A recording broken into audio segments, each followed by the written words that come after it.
ഞായറാഴ്ച ദിവസം 5 സർവീസ് ഉണ്ട്. 5 സർവീസ് ഉണ്ട്. ഈ 5 സർവീസും കൂടെ മിനിമം 7,000 ആൾക്കാർ. അമേരിക്കയിൽ ഇത്രയും ആൾക്കാർ ഞായറാഴ്ച ആരാധിക്കുന്ന ഒരു സ്റ്റേറ്റിൽ തന്നെ ഉണ്ടെന്ന് പറയുമ്പോൾ തന്നെ അതൊരു ഞങ്ങളുടെ ഒരു ചർച്ചാണ്. അതുപോലെയുള്ള കാൽവറി ചാപ്പൽസും പല മെഗാ ചർച്ചസ് ആ ഏരിയയിൽ തന്നെയുണ്ട്. അതുകൂടാതെ അമേരിക്കയിലും കാൽവറി ചർച്ചസ്. ഞാൻ അവരുടെ പോസ്റ്ററുകളും അങ്ങനെയുള്ള കാര്യങ്ങളൊക്കെ മീഡിയയിൽ കൂടെ കാണാൻ ശ്രദ്ധിക്കാറുണ്ട്. എന്നാൽ കൂടുതലായിട്ടുള്ള നമ്മൾ ഇതുവരെ അങ്ങനെ കുറിച്ച് തിരക്കിയിട്ടില്ല. അപ്പോൾ സാറിനെ സംബന്ധിച്ചിടത്തോളം വ്യക്തിപരമായ ജീവിതത്തിൽ നേരെ ഈ ചർച്ചിൽ വന്നതിൽ പിന്നെ ജീവിതത്തിന് വളരെയധികം മാറ്റങ്ങൾ ജീവിതത്തിന്റെ എന്തെങ്കിലും നമുക്ക് അതിന് വ്യക്തമായ ഒരു തെളിവുകൾ പ്രേക്ഷകർക്ക് നമുക്ക് സമർപ്പിക്കാനുണ്ട്. ഒന്നാമത്തെ കാര്യം ഒരു ബൈബിൾ സ്റ്റഡി, ഒരു റെഗുലർ ബൈബിൾ സ്റ്റഡി പ്രോഗ്രാം ഉണ്ട്. മിഡ് വീക്ക് ബൈബിൾ സ്റ്റഡി എന്ന് പറയുന്നത് വ്യാഴാഴ്ച രാത്രി, ഞങ്ങളുടെ ചർച്ചിൽ വ്യാഴാഴ്ച രാത്രിയാണ്, മറ്റുള്ള ചർച്ചുകൾ ബുധനാഴ്ച രാത്രി നടത്തുന്നു.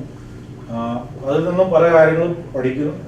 പിന്നെ വെറും പള്ളിയിൽ പോവുക മാത്രമല്ല, അല്ലെങ്കിൽ ആരാധന മാത്രമല്ല, എന്നിട്ട് വീട്ടിൽ പോയിട്ട് അങ്ങനെയുള്ള ജീവിതമല്ല. അതിലും ഉപരിയായിട്ട് ഒരു ക്രിസ്തീയ ജീവിതത്തിൽ ക്രിസ്ത്യാനി വിശ്വാസം കാത്തു സൂക്ഷിക്കാൻ വേണ്ടി പ്രവൃത്തിയില്ലാത്ത വിശ്വാസം നിർജീവമാണ്. അതുകൊണ്ട് ഞങ്ങൾക്ക് പ്രവർത്തിക്കാനുള്ള പല സന്ദർഭങ്ങളും ഉണ്ട്. സഭയ്ക്ക് വെളിയിൽ പോയിട്ട് മറ്റ് ജനങ്ങളോട് സുവിശേഷം അറിയിക്കാതെ അങ്ങനെ നമ്മുടെ ജീവകാരുണ്യ പ്രവർത്തനങ്ങള് അങ്ങനെയുള്ള കാര്യങ്ങൾ ധാരാളമായിട്ട് ശ്രദ്ധ എവറി സാറ്റർഡേ മോർണിംഗ് അവിടെ പല കോൺവാലസന്റ് ഹോംസ് ഉണ്ട്. ഞങ്ങളൊരു ടീമുണ്ട്, ഒരു ഗ്രൂപ്പ് അതിനു വേണ്ടിയിട്ട് മാറിയിരിക്കുകയാണ്. അപ്പോൾ എവറി സാറ്റർഡേ മോർണിംഗ് ഞങ്ങൾ ചർച്ചിൽ കൂടി ഒരു ചെറിയ വർഷിപ്പ് നടത്തിയിട്ട് 2, 3, 4 പേര് വീതം ഓരോ ടീമായിട്ട് ഓരോ കോൺവാലസന്റ് ഹോമിൽ പോയി അവിടെ ചെന്ന് അവിടുത്തെ പേഷ്യൻസുമായിട്ട് അവരെ ലഞ്ച് റൂമിൽ കൂട്ടി വെച്ച്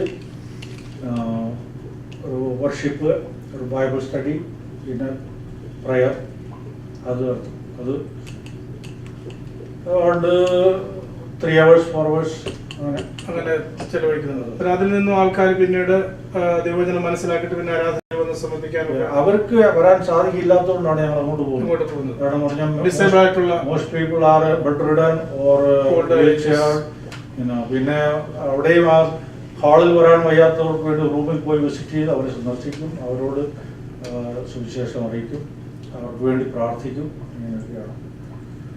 പിന്നെ ഞങ്ങളുടെ ചർച്ച്, ഞങ്ങളുടെ ഫെലോഷിപ്പിലുള്ളത് ഒരു പ്രോഗ്രാം ഉണ്ട്. അവർക്ക് ഹോം, ബാക്ക്യാർഡ് ആൻഡ് ബിയോണ്ട്. യെരുശലേമിലും യഹൂദിയയിലും ലോകത്തിന്റെ നാനാഭാഗത്ത് എന്ന് പറയുന്നത് അറ്റത്തോളം പറയുന്നത് പോലെ ഞങ്ങളുടെ ചർച്ച് ആ ചുറ്റുപാട്, ബാക്ക്യാർഡ് എന്ന് പറഞ്ഞാൽ അതിന് ചുറ്റുമുള്ളത്, പിന്നെ അതിനും പുറമായിട്ട് സുവിശേഷം അറിയിക്കുക. അതായത് ഓരോ ടീമുണ്ട് അതിന് വേണ്ടിയിട്ട്. അവർ മോസ്റ്റ്ലി സാറ്റർഡേസ് അല്ലെങ്കിൽ ഫ്രൈഡേ നൈറ്റ് അവരങ്ങോട്ട് പുറത്തേക്ക് പോകും. സ്ട്രീറ്റ് കോർണേഴ്സ്, പാർക്ക്, ബീച്ച് എല്ലാം സറൗണ്ടിങ് ഏരിയാസ് ഉണ്ട്. അവിടെ പോയി ജനങ്ങളുമായിട്ട് വൺ ഓൺ വൺ മിനിസ്ട്രി ആണ്. നമുക്കങ്ങനെ ഈ കോർണർ മീറ്റിംഗ്, കോൺഫറൻസുകൾ അങ്ങനെ സാധിക്കില്ല. നമ്മുടെ ഏതെങ്കിലും ഒരു ഭവനത്തിൽ കൂടി ഒരു പ്രത്യേക ലൊക്കേഷനിൽ മീറ്റിംഗ് അറേഞ്ച് ചെയ്തിട്ട് ആ ഏരിയയിലുള്ളവരെ അറിയിച്ചിട്ട്. ഇപ്പോൾ ഒരു പബ്ലിക് പാർക്കിലാണ് പോകുന്നതെങ്കിൽ അവർ കുട്ടികളെ കളിപ്പിക്കാൻ വേണ്ടിയിട്ടുള്ള സാമഗ്രികളൊക്കെ ആയിട്ട് പോകും. അതവിടെ പോയി സെറ്റപ്പ് ചെയ്ത് കുട്ടികളുമായി ഇടപെട്ടുകൊണ്ടിരിക്കുന്ന ഒരു ടീം.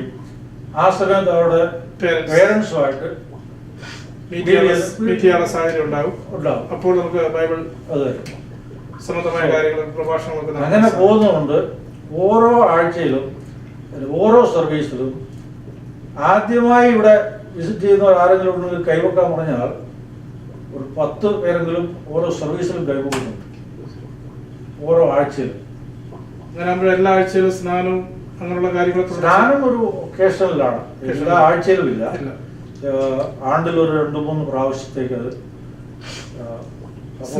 സ്നാനത്തെ കുറിച്ച് വളരെ കർശനമായിട്ട് ജനങ്ങളെ പഠിപ്പിക്കുന്നുണ്ടോ? സ്നാനം സാൽവേഷൻ ഒരു വിഭാഗിത ഘടകമായിട്ടല്ല പറയുന്നത്. സ്നാനം is A public declaration of your faith എന്നുള്ളതാണ്. അതുകൊണ്ട് കർത്താവിനോടുകൂടി ചേരുക എന്നുള്ളത് ജനങ്ങളെ അങ്ങനെ സമ്മതിക്കുന്നവരെല്ലാം സ്നാനപ്പെടുന്നത്. കൂട്ടമായിട്ടായിരിക്കും ഈ ഓരോ പ്രാവശ്യം രക്ഷിക്കപ്പെടുന്നവരെ അവരെ ചേർത്ത് വെച്ച് ഒരു ദിവസം അത് നിശ്ചയിക്കും. അവർ വന്ന് രജിസ്റ്റർ ചെയ്യും. ആ ദിവസം പോയി എല്ലാവരെയും സ്നാനപ്പെടുത്തും. ഇപ്പൊ എത്ര വർഷമായിട്ട് ഇവിടെ കാൽവറി ചർച്ചിൽ പ്രവർത്തിക്കുന്നുണ്ട്? ഞാനിപ്പോ ആ ചർച്ചിൽ 11 വർഷമായിട്ട്. 11 വർഷമായിട്ട്. അതായത് ഈ 11 വർഷം അന്നുണ്ടായിരുന്ന മെമ്പേഴ്സിനെക്കാട്ടിലൊക്കെ വളരെ കൂടുതലായിട്ട്. ഞാൻ സ്റ്റാർട്ട് ചെയ്യുമ്പോൾ 3 സർവീസ് ഉണ്ടായിരുന്നു, ഇന്ന് 5 സർവീസ്.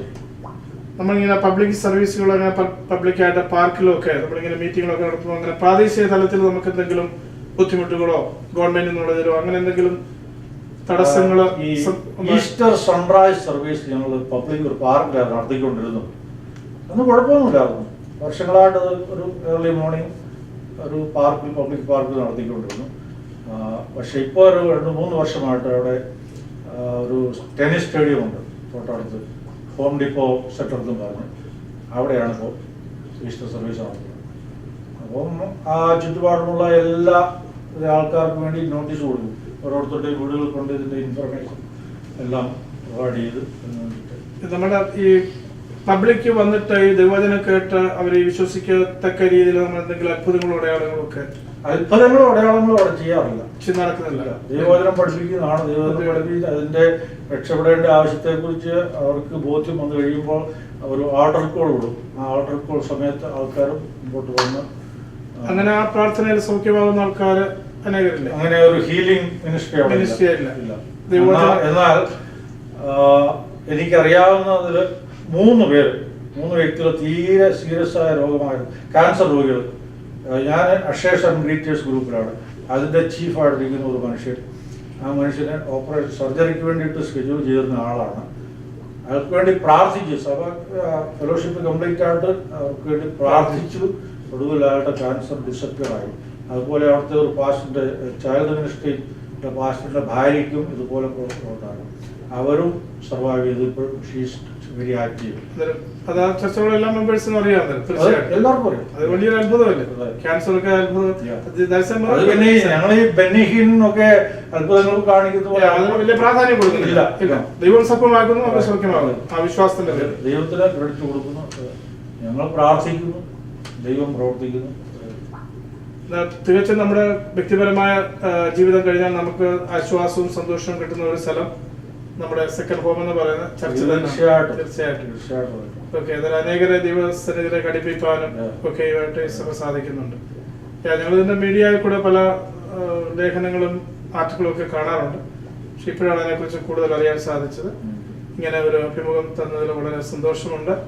തീർച്ചയായിട്ടും ഹൂസ്റ്റണിലെ ഞങ്ങളുടെ എല്ലാ ഞങ്ങളുടെ സഭയുടെയും മാനനാഥ ഫുൾ ഗോസ്പൽ ചർച്ചിന്റെയും പ്രത്യേകിച്ച് ഒലിവുകാട് മിനിസ്ട്രിയുടെയും ഞങ്ങളുടെ അന്വേഷണങ്ങൾ ഞങ്ങളുടെ അവിടെ അറിയിക്കുക. അവർക്കിത് ഇന്റർനെറ്റിൽ കാണാനുള്ള സൗകര്യമുണ്ട്. യൂട്യൂബിൽ പോയിട്ട് ജോൺ ഐസക് 1 എന്നടിച്ചു കഴിഞ്ഞാൽ ഈ പ്രോഗ്രാം കിട്ടും. അതുപോലെ തന്നെ നമ്മുടെ വെബ്സൈറ്റ് എന്ന് പറയുന്നത് www.olivegardenministry.com. ഈ 2 സൈറ്റുകളിൽ നമുക്ക് ഈ പ്രോഗ്രാം ദർശിക്കാവുന്നതാണ്. 2-3 ദിവസത്തേക്ക് ഞങ്ങളത് അപ്ലോഡ് ചെയ്യും. മറ്റ് എന്തെങ്കിലും പ്രത്യേകമായി പറയാനുണ്ട്? ഞങ്ങൾക്കുണ്ട്, വെബ്സൈറ്റ് ഉണ്ട്. കാൽവറി ചാപ്പൽ എല്ലാ ചാപ്പലിനും വെബ്സൈറ്റ് ഉണ്ട്. ഞങ്ങളുടെ യൂണിറ്റിന് CC south bay, Calvary chapel south bay എന്നുള്ള ccsouthbay.org. അവിടെ even live worship you can watch on the computer and Thursday night. അതുപോലെ മെയിൻ ചാപ്പൽ കാൽവറി ചാപ്പൽ കോസ്റ്റമേസ, അതാണ് ആദ്യത്തെ സ്ഥാപിച്ച ആൾ ഇപ്പോഴും ഉണ്ട്. 85 years old. പാസ്റ്റർ ചക്ക് സ്മിത്ത്, എൻ്റെ പാസ്റ്റർ സ്റ്റീവ് മെയ്സ്, പിന്നെ പല പാസ്റ്റേഴ്സ് ഉണ്ട് അവിടെ. Senior pastor Steve maze. So convey our regards to the pastors and all members to the Calvary Church. Thank you. Okay. I will certainly. Okay, thank you very much. God bless you.